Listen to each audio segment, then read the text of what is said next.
Hi guys, welcome back to the House of Hughes. This is my debut of my new hair. I hope that you guys love it. I know that I posted a couple shorts and I actually feel like I got a lot of feedback to do a deep auburn. I ended up going with a caramel and I feel like I really love it. I also went just a little bit shorter. I don't know if you guys can tell. It is a tiny bit shorter, but it still has those red undertones. The reason I didn't go with a deep auburn is because I actually would have needed new extensions, and I can definitely still get like 6 more months out of this hair. So I don't want to spend the money half a year early. And so I think I might try a deep auburn when I'm about to get new extensions. So that way, if it's not my favorite, I can just buy new hair because it's that time anyway. But I am loving a new look. I think it's super fun now that I'm brunette to be able to change things up a little bit. So I'm really happy about that. I know that I left my last vlog on us setting up Blakely's room and we got everything all put together. I have a little bit of footage of Hunter setting up the bed.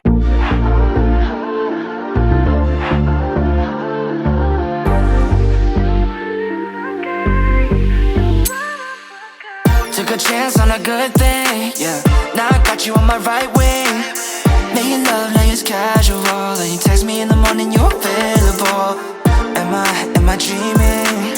Can't believe I forgot this feeling. Finally found the one in my life. I always joke that that is why God gave us husbands, because I just could never do that by myself. I will admit that I am definitely a dependent person.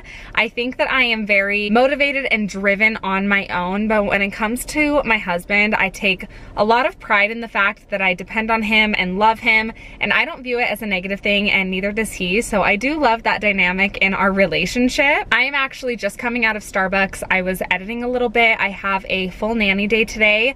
I'm wearing my work hat today. I told you guys that one of my New Year's goals was to have 2 different hats and to really separate them.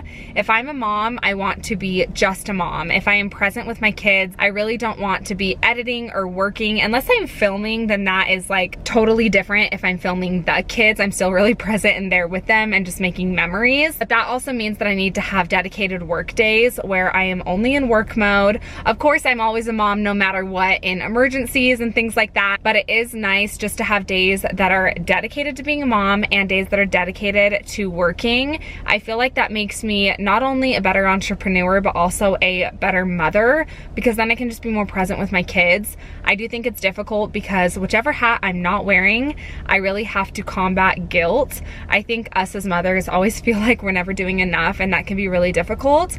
But this is one of my New Year's goals, and so far things are going really, really well. I have my nanny come honestly once or twice a week and spend the full day with the kids until like 6 or 6:30 p.m. so I still get like a good couple hours with the kids at night.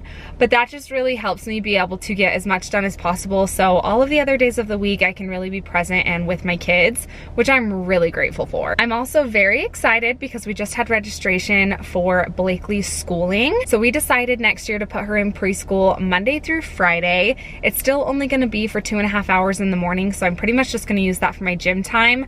But I think she's going to love having that additional social hour. I think it'll be really fun for her. She gets to stay at the same preschool she's been going to. We absolutely love it. It's honestly been the best experience. So that was really awesome because the spots fill up fast, but we were able to get her Monday through Friday, which we're stoked about. Beckham has been doing phenomenal. We have an appointment later this month with his hip surgeon again. She wants to take a couple x-rays when his Botox is at its peak, just so that she can make sure we're moving forward with surgery at the right time.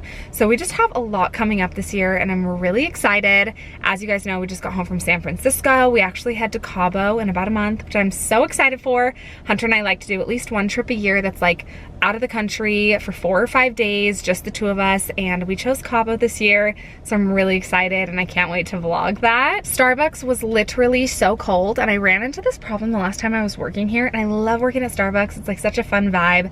It also just kind of like takes me out of my house and allows me to really like focus on work without any distractions.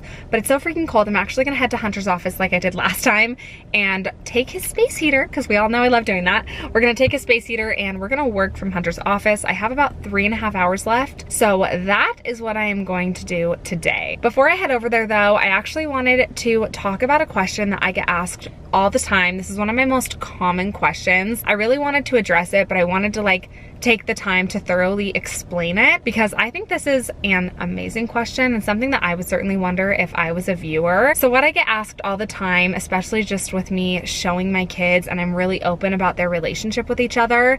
For anyone that's new, Blakely is my daughter. She's my youngest. She's 3 years old. Her older brother is named Beckham. Most of you know him. He is 4.5, and he was diagnosed with cerebral palsy at 6 months old. He was born at 27 weeks, and he did have a grade 3 brain bleed at birth, which is extremely severe and caused a lot of brain damage, which is ultimately what led to his disability. The question I get asked regarding those specific things are, does Blakely know that Beckham is disabled? Is Blakely aware of his disability? And kind of how we work through that dynamic in our home. So obviously my kids are still really little. Blakely would not understand even the term disability if I tried to explain it to her. That would just really be not age appropriate to explain at this point. However, we find it really important that we educate Blakely as quickly as possible so that she is able to understand her brother's abilities, but also take any pressure off her that she might feel as she gets older and realizing that she has a disabled brother. It's really important to me that Blakely knows that her role as a sister is completely different than Hunter and I's roles as Beckham's parent. Blakely is not Beckham's caretaker. Blakely is Beckham's sister, and that is really important to us. Of course, we know that Blakely understands what Beckham is and isn't able to do. So for example, if Blakely's playing in her playroom and she wants Beckham to come play with her, she will grab his little ankles and she will just slide him across the floor and take him with her. So she understands that Beckham cannot get up and walk. She knows Beckham can't walk, but she doesn't know why.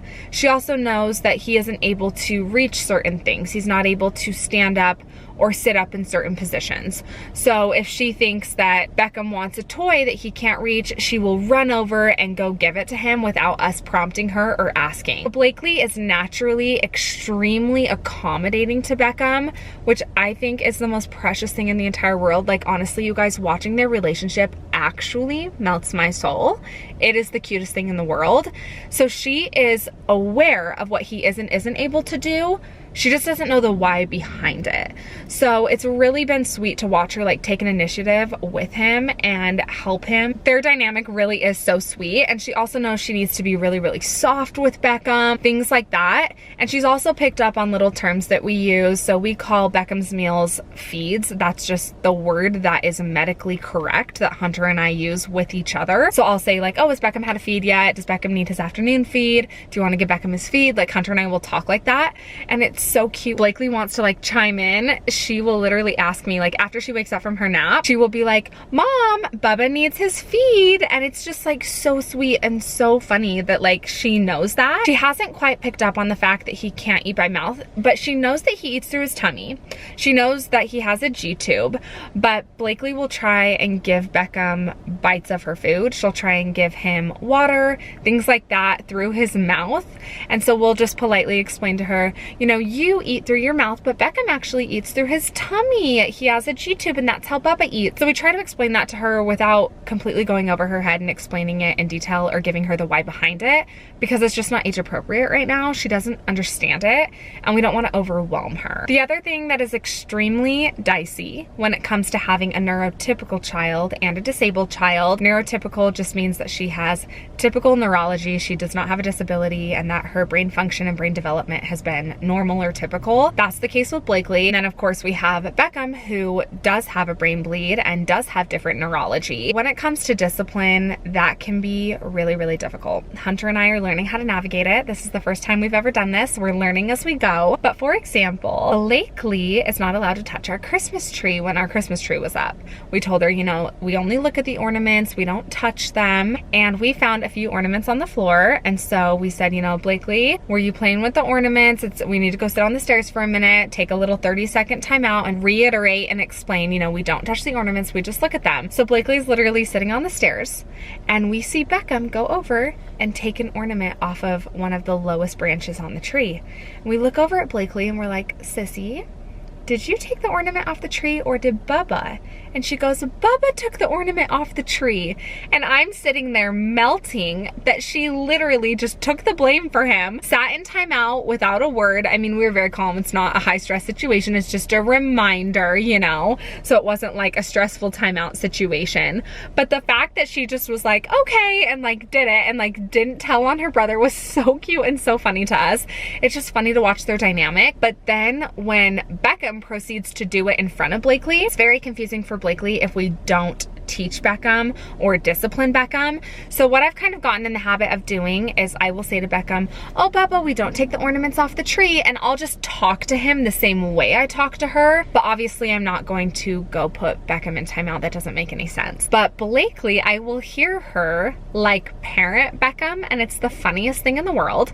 Beckham will throw something, or he will do something that he's technically like not supposed to do, or that Blakely's not supposed to do, and she will be like, Bubba, we do not do that. Go sit in timeout. And it's so funny because what she's doing is correct and consistent, but she doesn't comprehend that they have different abilities, which means they're gonna have different rules. So we have to work really, really hard to make sure Blakely never feels picked on, to make sure that Blakely never feels like we favor Beckham. So that has been a learning curve as discipline has come into play, but it's something that we are learning about, something that we are just taking as we go and doing the best we can. And like our priority is just that both of our kids feel like they are so loved and cared for and understood and really heard by Hunter and I. So I felt like that was something I wanted to elaborate on because so many of you have so many amazing questions about the dynamic between Beckham and Blakely, and I just feel so privileged that I really do get to experience the best of both worlds with my kids. So that's what I wanted today's video to be about. I wanted to give you a little update at the beginning and then dive deep into that topic. So I hope that you guys enjoyed it. Of course, we have a lot of vlogs to come this year. We have so many fun things going on. So I just want to say that I love you guys. Thank you for the support. And of course, I want to remind you to be brave like Beckham, and I will catch you in our next video. Bye.